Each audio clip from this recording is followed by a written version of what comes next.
going to need are these plastic Easter egg shells. These are pretty common at Easter time, and usually they have these holes in the tops and the bottom, but we're going to need to cover those with tape because we don't want our Jell-O to leak out.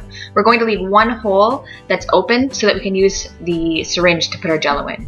So first, just tape it with some heavy tape. I use just a heavy Canada Post type tape, and put that over the holes. And then you want to spray or put in some oil in the inside of the egg so that the Jell-O doesn't stick once it hardens. Just make sure it's snapped closed, and then put your Jell-O into the bowl. Now, Jell-O usually calls for 1 cup of hot water, 1 cup of cold, but we're going to use half a cup instead of each. So half a cup of hot water, and then mix it until the Jell-O crystals have dissolved.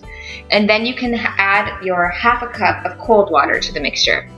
Mix that in until it's all dissolved again, and then you want to divvy this up into 2 bowls because we're going to make one transparent layer and then one kind of with whipping cream to make it so that it's not transparent. So the one portion that you just made, mix with whipping cream, just mix it in until you think it's the consistency that you want it, or the color that you want it. Then you get these syringes. You can get them from any pharmacy, and they're just medical syringes. Fill them with Jell-O, and then just put your syringe into the hole that you left. And you can be precise if you want, but I just kind of eyeballed it. And just keep doing this with each color and each layer. I used a thinner layer for the whipped cream layer, just to give it some dimension. But just keep repeating this with each color. Put it in the fridge between colors for 15 minutes. Any longer and the colors won't stick together.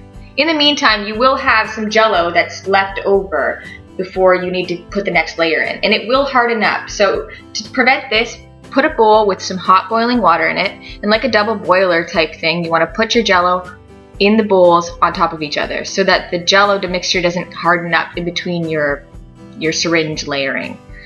So just like this. And this will just make your life so much easier. I didn't do this in the beginning. Once they're done, just take them out. Now, this is a little bit messy, and I messed up some, so you probably will too.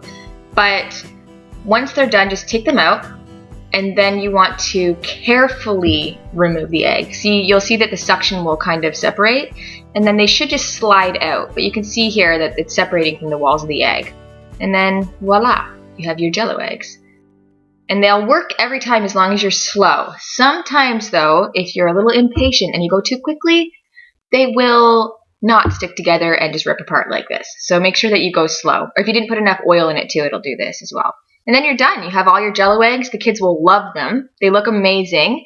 And I put a little whipped cream on them, and they're good to go. So happy Easter, everybody.